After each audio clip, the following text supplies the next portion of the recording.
అందరికీ praise lord. దేవుని నామానికి మహిమ కలుగును గాక. మరొకసారి మీ అందరితో కలిసి ప్రభు మాటలు పంచుకోవడానికి ప్రభు నాకు ఇచ్చిన ఈ చక్కటి అవకాశాన్ని బట్టి దేవుణ్ణి ఎంతగానో మహిమపరుస్తున్నాను. మీరందరూ బాగున్నారు కదా? మీకోసం అనుదినం మేము ప్రార్థన చేస్తున్నాం. Thank you for your comments. Thank you for sharing our videos. దేవుడు మిమ్మల్ని బహుగా దీవించి ఆశీర్వదించుదురు గాక. ఆమేన్. ఈరోజు దేవుని సందులో ఒక ప్రత్యేకమైన విషయాన్ని మీతో పంచుకోవడానికి ఇష్టపడుతున్నాను. ఈరోజు మనం ఎన్నో విషయాలు బట్టి ప్రార్థన చేస్తూ ఉంటాం.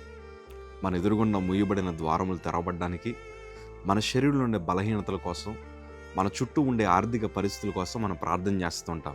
చేసిన ప్రతిసారి మనందరికీ ఉండే ఆశ అంతా ఒకటే, తండ్రి నీ దగ్గర నుంచి నాకు సమాధానం రావాలి, తండ్రి నీ దగ్గర నుంచి నాకు జవాబు రావాలి, తండ్రి నీ ఈ ప్రార్థన ద్వారా నేను బలపరచబడాలి, తండ్రి నీ బలాన్ని మేము చూడగలగాలి అని మనం ఎన్నోసార్లు ప్రార్థన చేస్తూ ఉంటాం. రోగాలు స్వస్థపడాలన్నా ప్రార్థన మనకి ఆధారం కదా. అందరూ మేము మాట చెప్తూ ఉంటాం, ప్రార్థన మన పరిస్థితిని, మన స్థితిగతులను అన్నీ మార్చగలదు. నిజమే, ప్రార్థన మన పరిస్థితి మారుస్తుంది. కానీ ఏ ప్రార్థన మన పరిస్థితి మారుస్తుందో ఇవాళ దేవుని వాక్యం ద్వారా మనం విందాం. యాకోబు 5వ అధ్యాయము 16వ మాట మనం చదవగలిగితే, మీ పాపములను ఒకరితో ఒకడు ఒప్పుకొనిడి, మీరు స్వస్థత పొందినట్లు ఒకని కొరకు ఒకరు ప్రార్థన చేయడి. నీతిమంతుని విజ్ఞాపన మనపూర్వకమైనదై బహుబలము గలదై ఉండెను. ఎవరి ప్రార్థన బహుబలంగా ఉంటుందంట? నీతిమంతుల ప్రార్థన బహుబలముగా ఉంటుంది. ఈ బలము అనే పదం ఒకెత్తైతే బహుబలము అనే పదం చాలా అద్భుతమైనది. ఈ బహుబలం అనే పదం ఎవరికి వినియోగిస్తున్నారంటే నీతిమంతులు ప్రార్థన. ప్రియ సంఘం అని ఒక మాట చెప్తాను. ఒక నీతిమంతుడు ప్రార్థన చేస్తే సూర్యచంద్రులను ఆపగలిగిన దేవుడు, ఒక యథార్థవంతుడు ప్రార్థన చేస్తే మూయబడిన ద్వారములు తెరవబడి ఆ ద్వారముల మధ్యన నడుస్తూ రెండంతల ఆశీర్వాదాన్ని పొందుకున్న యోబు కావచ్చు. వీరందరూ దేవుని సందులో నీతిగా బ్రతికారు.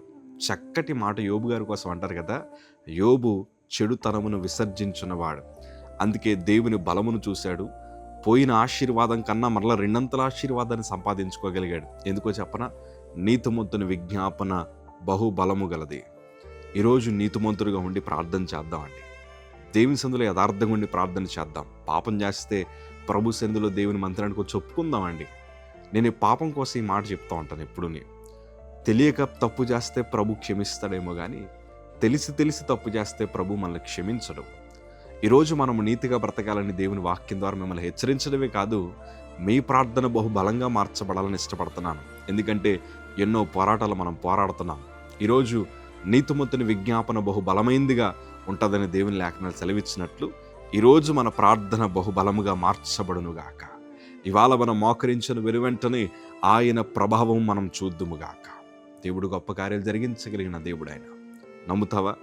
నమ్మి అడుగులు ముందుకై ప్రభు మన బ్రతుకులో గొప్ప కార్యం చేస్తాడు. God bless you.